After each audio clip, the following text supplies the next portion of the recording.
یہ پہلے میں ان علماء اور اپنے مقتدر شخصیات کے لیے کچھ عربی میں ایک خطبہ پیش کر رہا ہوں. یہ آپ کی سمجھ آئے نہ آئے یہ سمجھ کر کہ یہ زبان مصطفیٰ میں پڑھا جا رہا ہے، اس لیے بلند آواز سے سبحان اللہ کہیے گا. نحمده تبارک و تعالی حمدا یلیق بجلال الذات و کمال الصفات ونشهد ان لا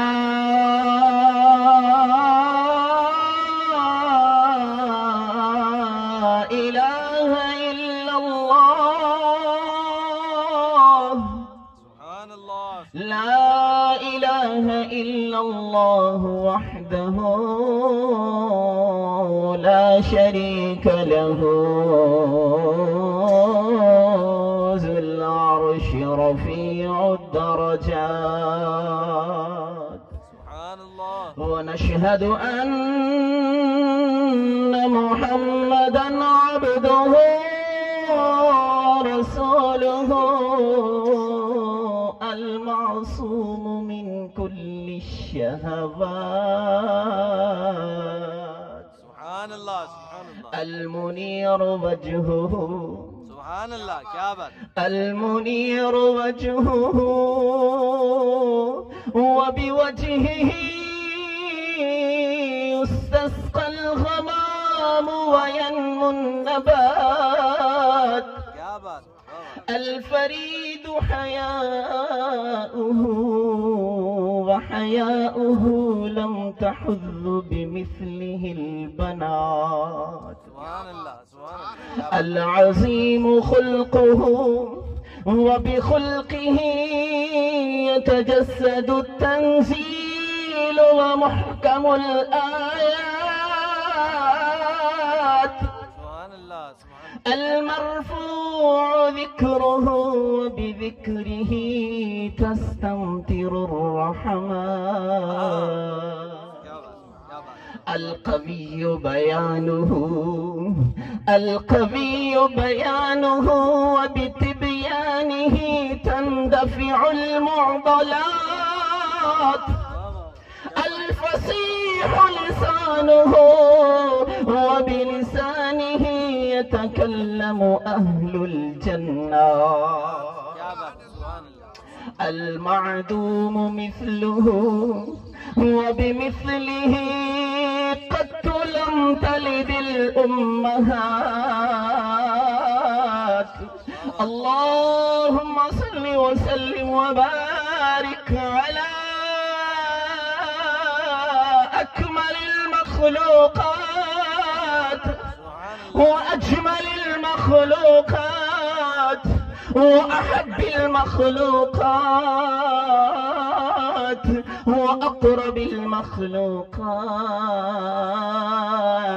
عدد ما في الكون من معلومات ومداد ما خطه القلم من كلمات، ما دامت الكواكب في أفلاكها والنجوم سابحات. سبحان الله. أما بعد فقد قال الله تبارك وتعالى في القرآن المجيد والفرقان الحميد: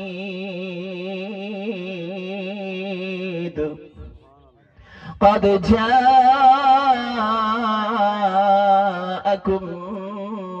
من الله نور.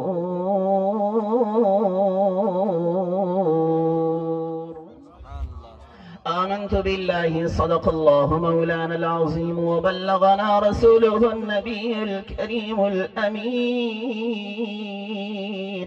ونحن على ذلك لمن الشاهدين والشاكرين والحمد لله رب العالمين. سبحان الله سبحان الله. میرے ساتھ مل کے پڑھ لیجیے: الصلاۃ والسلام علیک یا رسول اللہ.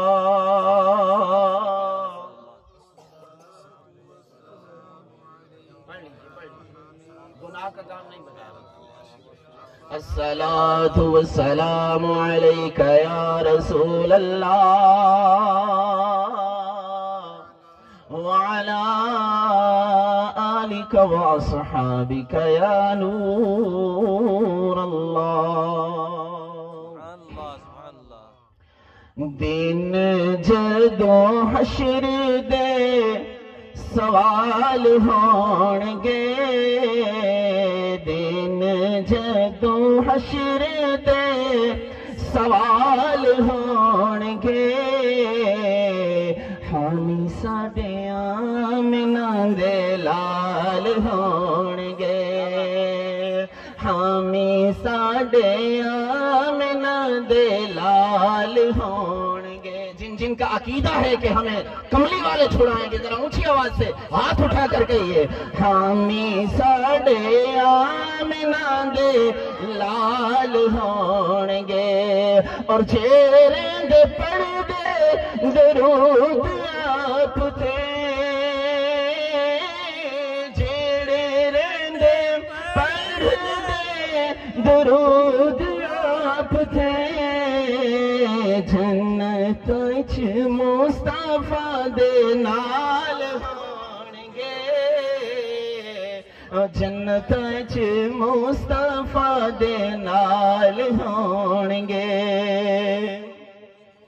قیامت کا جو دن ہوگا نا اس کے بارے میں میرے رب نے ارشاد فرمایا یوم یفر المرء من اخیہ وامہ وابیہ وصاحبتہ وبنیہ لکل امرئ منہم یومئذ شأن یغنیہ کوئی کسی کی بات نہیں سن رہا ہوگا یہ جو آج ایک دوسرے پر جانے قربان کرنے کے دعوے دار ہیں اس دن منہ پھیر کے جا رہے ہوں گے باپ بیٹے کو نہیں دیکھ رہا ہوگا بیٹا باپ بھی نہیں سن رہا ہوگا میاں بیوی ساری عمر ساتھ گزار کے ایک دوسرے کے لیے قربانیاں دے کر جانے والا جوڑا وہاں ایک دوسرے سے منہ پھیر کے کھڑا ہوگا مگر وہاں بھی کیا کیفیت جب سب کو اپنی اپنی پڑی ہوگی پھر بھی ایک شخصیت ہوگی جن کو ہم سب کا خیال ہوگا اور وہ ذات کیا ہوگی آپ سارے پئی ہوے گی آپ سارے پئی ہوے گی مصطفیٰ نو ساڈے ہی خیال ہون گے مصطفیٰ نو ساڈے ہی خیال ہون گے قیامت کے دن ہر بندے کے آنے کا انداز وکھرا ہوگا ہر شخصیت جو شخصیات ہیں ہماری ہر ایک جب آئے گا تو ان کے آنے کا انداز الگ ہوگا مگر میرے علی المرتضیٰ جب تشریف لائیں گے میرے جب علی تشریف لائیں گے تو ان کے آنے کا جو انداز ہوگا وہ دیکھنے لائق ہوگا وہ کیسے تشریف لائیں گے قیامت کے دن جب وہ تشریف لائیں گے تو ان کا آنا کیسے ہوگا شاعر نے کس انداز میں کہا ہے کہ آئے جدوں حیدر قرار ویکھنا آئے جدوں حیدر قرار ویکھنا آگے پیچھے غوث ابدال ہون گے آگے پیچھے غوث ابدال ہون گے اور سید دے گھرانے چاہ کے بیٹھے ہوئے سید زادوں کے گھرانے میں آ کے بیٹھے ہیں ان کے آستانے پہ آ کے بیٹھے ہیں اور سیدوں کے قدموں میں آ کے بیٹھے ہیں یہ کون ہستیاں ہیں ذرا شاعر کے لفظوں میں سنیے کہ سانو بخشوان لئی خدا دے سامنے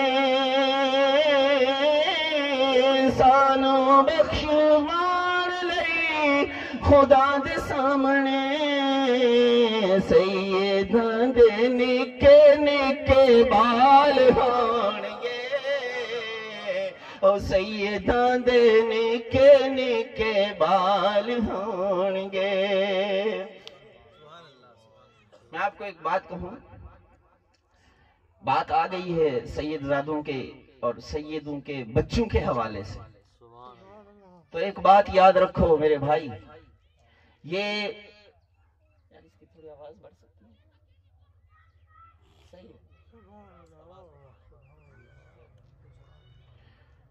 کہ سید جو لوگ ہیں نا یہ وہ لوگ ہیں کہ آپ کو یاد ہوگا ایک بات آپ سنتے رہتے ہیں حضرت مالک بن سنان کے حوالے سے رضی اللہ تعالیٰ یہ ایک صحابی رسول ہیں